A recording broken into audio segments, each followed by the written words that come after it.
আসসালামু আলাইকুম রাহমাতুল্লাহ। আমার ভিডিওতে আপনারা সবাই আমন্ত্রিত। আমাদের বাসায় কিছু চড়ুই পাখি থাকে। পাখিগুলো অনেক বছর থেকেই আমাদের বাসায় থেকে আসছে, বংশ পরম্পরায় তারা এখানেই থাকে। প্রায় ২০-২৫ বছর থেকে ওরা মোটামুটি আমাদের পরিবারের সদস্য হয়ে গিয়েছে। যত ঝড়ঝাপটাই আসুক তারা থাকবেই, তারা যাবে না।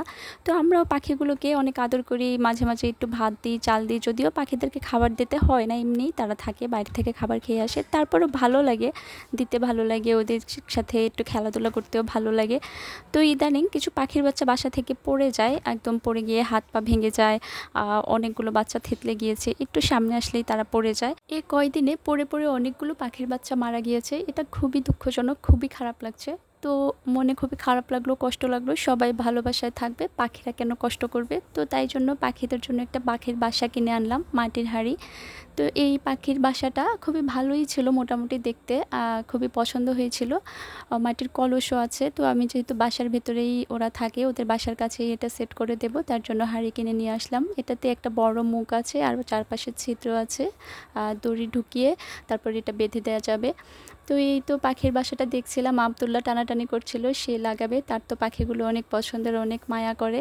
তো আমরা কেউই লাগাইনি, ভাইয়াকে বললাম বাসাটা সেট করে দিতে। তো ভাইয়াও দড়ি ঢুকিয়ে এগুলো সুন্দর করে বেঁধে দিচ্ছিল, যেন বাসাটা সুন্দর মতো সেট করে দেওয়া যায়। মাঝে একটু বলে রাখি, যারা ভিডিওটি দেখছেন অবশ্যই লাইক কমেন্ট করতে ভুলবেন না। ফেসবুক থেকে দেখলে পেজটি ফলো করে দিবেন, আর ইউটিউব থেকে দেখলে অবশ্যই চ্যানেলটি সাবস্ক্রাইব করে দিবেন। আপনাদের সহযোগিতায় আমি হয়তো আরও অনেক দূর এগিয়ে যেতে পারবো, তাই সবার সাপোর্ট কামনা করছি। তো এই তো পাখির বাসাটা সেট করে নিচ্ছি। আসলে সবাই ভালোবাসায় থাকে, সবাই নিজের বাসাটা মেরামত করার চেষ্টা করে, কিন্তু পাখিগুলো খুবই কষ্ট করে, অনেক বাসাটা সুন্দর করার চেষ্টা করে। ডিম পাড়ে, বাচ্চা ফোটায়, অনেক কষ্ট করে মা পাখিটা, বাবা পাখিটা। কিন্তু বাচ্চাগুলো একটু বড় হলেই যখন হাঁটতে শেখে তখনই সামনে এসে পড়ে যায়। তো জানি না বাসাটা পাখিদের পছন্দ হবে কিনা, তারা এই বাসায় থাকবে কিনা।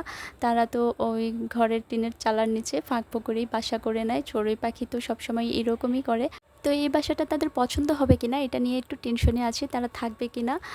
যদি পাখিরা এই বাসায় থাকে তাহলে আরও ২-১টা বাসা এনে লাগিয়ে দেব। পাখিগুলোর খুবই কষ্ট হয়, আর পাখিগুলো কোনোভাবেই চায় না। আসলে অনেক দিন থেকেই আমাদের সাথে থেকে ওরা অভ্যস্ত, বংশ পরম্পরায় এক প্রজন্মের পর অন্য প্রজন্ম থেকেই আসছে। এই পর্যন্ত কত পাখির বাচ্চা ফুটিয়েছে, কত পাখি চলে গিয়েছে, আবার কত পাখি এসে বাসা বেঁধেছে।